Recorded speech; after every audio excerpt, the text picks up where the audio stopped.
Hello my dear cricket viewers, உங்கள் எல்லாருக்கும் ஒரு பெரிய வணக்கம். இன்னைக்கான வீடியோ என்ன அப்படின்னு பார்த்தீங்கன்னா, 2025 சாம்பியன்ஸ் ட்ராஃபியோட ஃபைனலில் நம்மளோட இந்தியா கால் எடுத்து வச்சுட்டாங்க.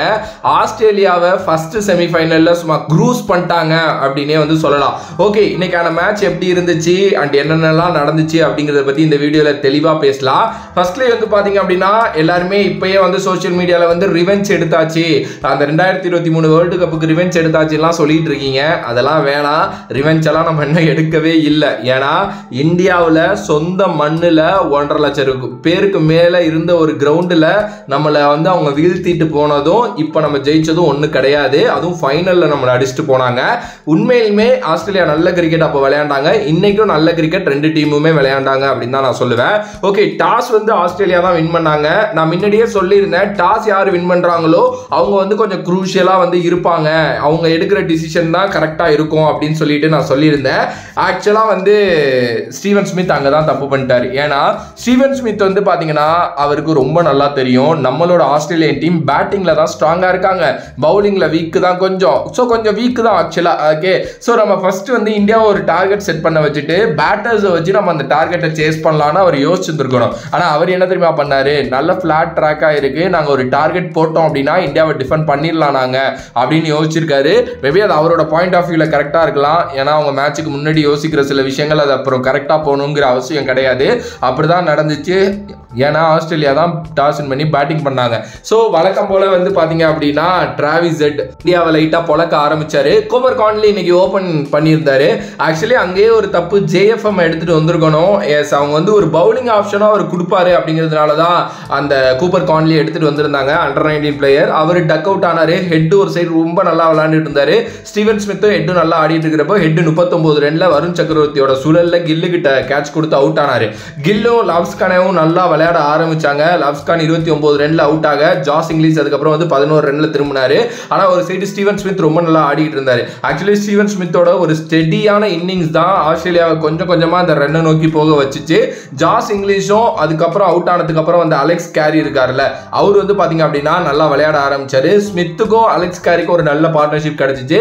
ஸ்மித் அவுட் ஆனதுக்கு அப்புறம் மேக்ஸ்வெல் வந்து அவர் என்னங்க ஒரு போங்க, எதுவும் நான் பேச விரும்பல, 7 ரன்ல அவுட் ஆனாரு.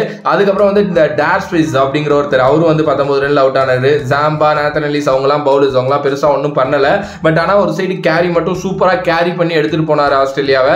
அவர் ஒரு பயங்கரமான நாக் ஒன்று ஆனாருங்க. அதனால தான் இந்தியா 264 ரன் அப்படிங்கிற அந்த டோட்டலை போட்டாங்க. 265 அப்படிங்கிற ஒரு டோட்டலை நோக்கி விளையாட ஆரம்பிச்ச கில்லு அண்ட் ரோஹித் சர்மா பேர்ல ஃபர்ஸ்ட் கில்லு 8 ரன்ல அவுட் ஆனாரு. அதுக்கப்புறம் ரோஹித் 28 ரன்ல அவுட் ஆனாரு. ஆனா ரோஹித் நல்லா ஆரம்பிச்சாரு வழக்கம் போல. விராட் கோலி ஒரு மாதிரி ஸ்டெடி இன்னிங்ஸ் ஆட, ஸ்ரேயஸ் ஐயரும் அந்த ஸ்டெடி இன்னிங்ஸ் அப்படியே கன்டினியூ பண்ணாரு. Virat Kohli and Shreyas ஐயரோட innings தான் கேமை வந்து கிட்டத்தட்ட இந்தியா பக்கம் எடுத்துட்டு போனுச்சு அப்படின்னே சொல்லலாம். ஏன்னா பவுலர்ஸ்னால கிட்டத்தட்ட ஒரு 10-15 ஓவருக்கு என்ன பண்றது அப்படின்னே தெரியல. ஏன்னா யார் விக்கெட்டையுமே அங்க எடுக்க முடியல. ரெண்டு பேரும் பெருசா அடிச்சலாம் விளையாடல, அழகா அங்கங்க கிடைக்கிறப்ப ஒரு 4 இல்லைன்னா வந்து 1-2 மாறி போயிட்டே இருந்துச்சு. இடையில ஒயிட்டெல்லாம் வேற வந்துகிட்டு இருந்துச்சு. ஸோ அதனால வந்து பாத்தீங்கன்னா சூப்பரான ஒரு இன்னிங்ஸ் ரெண்டு பேருமே ஆனாங்க. ஸ்ரேயஸ் ஐயரோட விக்கெட் விழுந்ததுக்கு அப்புறம் அக்ஷர் பட்டேல் வந்து அவர் வழக்கம் போல ஒரு 27 ரன் அந்த 30 ரன் அந்த கான்செப்ட்ல ஒரு ரன் அடிச்சுட்டு போனாரு. 27 ரன்ல அவர் அவுட் ஆனவரை ராகுல் வந்தாருங்க. ராகுல் விராட் கோலி பார்ட்னர்ஷிப் திருப்பி மறுபடியும் கேமை நல்லா எடுத்துட்டு போனுச்சு. விராட் கோலி ஒரு சைடு வந்து பாத்தீங்க அப்படின்னா ரொம்ப காமா விளையாண்டுட்டு இருந்தவர், ராகுல் வந்து அடிக்க ஆரம்பிச்சாரு டக்குன்னு. ராகுல் நல்லா ஆடிட்டு இருக்கிறப்போ விராட் கோலியும் அடிக்க ஆசைப்பட்டு 84ல அவுட் ஆனாரு. இல்லன்னா அவரு இன்னைக்கு ஒரு செஞ்சுரி போட்டிருப்பாரு. அதுக்கப்புறம் பாண்டியா வந்து ஒரு தும்சம் பண்ணாருங்க. ஆக்சுவலி பாண்டியாவோட அந்த குரூஷியலான கடைசியில் அடிச்ச ரன்கள் தான் கேமை மொத்தமாவே எடுத்துட்டு போயிருச்சு இந்தியா சைடு ஆஸ்திரேலியா விட்டு அப்படின்னே சொல்லலாம். ஏன்னா ஆஸ்திரேலியன்ஸ் எப்பவுமே கேம்ல இருந்துகிட்டே இருக்கணும்னு நினைப்பாங்க. அவங்க அப்படிதான் கொண்டுட்டும் வந்துகிட்டு இருந்தாங்க. என்னதான் 48வது ஓவர்ல கேம் முடிஞ்சிருந்தாலும் 46-47 ஓவர் வரைக்கும் கேம் ஆன் தான். ஹர்திக் பாண்டியா அடிச்சாரு. ஜாம்பாவோட ஓவர்ல 2 6, அதுக்கு முன்னாடி தன்வீர் சங்கா ஒரு 6 அடிச்சிருந்தாரு. கடைசியில் வந்து பாத்தீங்க அப்படின்னா இன்னொரு 4 அடிச்சு மேட்சை மொத்தமா முடிச்சிட்டாரு அவர் அப்படின்னே சொல்லலாம். ராகுல் அதுக்கப்புறம் கடைசியில் 6 அடிச்சு கேமை வந்து பாத்தீங்க அப்படின்னா ஈஸியா வின் பண்ணி எடுத்துட்டு போயிட்டாங்க. ஆக்சுவலா ஒரு நல்ல கேம், நிறைய நல்ல பிளேயர்ஸ் ஸ்டெப் அவுட் பண்ணாங்க. ஒரு விராட் கோலி மாதிரி, ஸ்ரேயஸ் ஐயர் மாதிரி, ராகுல் மாதிரி எல்லாருமே நல்லா வந்து ஆடினாங்க. நம்மளோட பவுலிங்லையும் ரொம்ப நல்லா சமி வந்து பாத்தீங்க அப்படின்னா நல்லா பண்ணியிருந்தாரு. வருண் சக்கரவர்த்தி மறுபடியும் ஒரு குரூஷியலான விக்கெட்ஸ் எடுத்திருந்தாரு. ஹர்திக் பாண்டியா ஒரு விக்கெட் எடுத்தாரு. ரவீந்திர ஜடேஜா முக்கியமான 2 விக்கெட் எடுத்தாரு. ஸோ ரொம்ப நல்ல கேம். இந்தியா ஃபைனல் போயிட்டாங்க. ஆக்சுவலி வந்து 5வது சாம்பியன்ஸ் டிராஃபி ஃபைனல், அதுலேயும் தொடர்ந்து 3வது முறை போகிறாங்க அப்படின்னு நினைக்கிறேன். 2013 கப் அடித்தோம், 17 வந்து பார்த்தீங்க அப்படின்னா நம்ம ஃபைனலில் தோற்றோம்.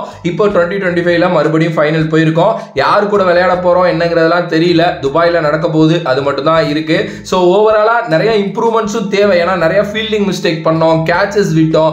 ஒரு சில கேச்சஸ்லாம் கொஞ்சம் டஃப் தான். பட் இருந்தாலும் ஒரு இந்தியன் டீம் ஸ்டாண்டர்ட், ஒரு ஃபைனல் செமிஃபைனல் இந்த ரேஞ்ச் ஸ்டாண்டர்ட்ஸில் அதெல்லாம் பிடிச்சே வந்து பார்த்தீங்க அப்படின்னா ஆகணும். ஸோ இதுதான் ஆக்சுவலி ஆஸ்திரேலியாவோட தோல்விக்கு காரணம் வந்து பாத்தீங்க அப்படின்னா அவங்க இன்னும் கொஞ்சம் ரன்ஸ் பண்ணியிருக்கணும், இன்னும் கொஞ்சம் ரன்ஸ் போட்டிருக்கணும். ஏன்னா அவங்களோட பவுலர்ஸ் மேலே குத்தம் சொல்லலாம் ஒன்றும் இல்லை, நல்லாவே பண்ணாங்க. அவங்களால முடிஞ்ச அளவுக்கு கேமை எடுத்துகிட்டு தான் போனாங்க.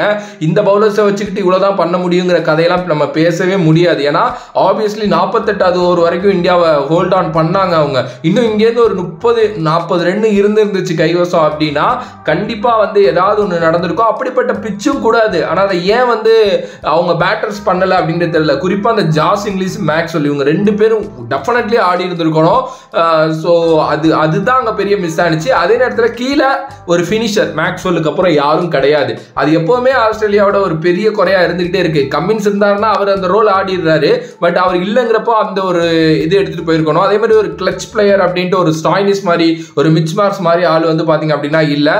ஓவராலாக ஆள் இல்லை அப்படிங்கிறதெல்லாம் நம்ம ஒரு ரீசனாக சொல்ல முடியாது. இருந்தவங்க நல்லா பெர்ஃபார்ம் பண்ணலை அப்படிங்கிறது தான் உண்மை. இந்தியா சைடு நிறைய பாசிட்டிவ்ஸ் இருக்கு. விராட் கோலி பெரிய கேம்ஸ்ல ஸ்டெப் அப் பண்ணிட்டாரு. ஸோ இதுக்கப்புறம் ஃபைனல் இருக்கு.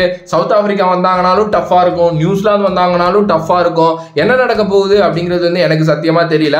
பட் நான் வந்து செமிஃபைனலோட ப்ரிவியூ போட்டப்போ ஒன்று சொன்னேன், 90% இந்தியா ஜெயிக்க வாய்ப்பு இருக்கு, 10% ஆஸ்திரேலியா ஜெயிக்க வாய்ப்பு இருக்கு அப்படின்னு சொல்லிட்டு.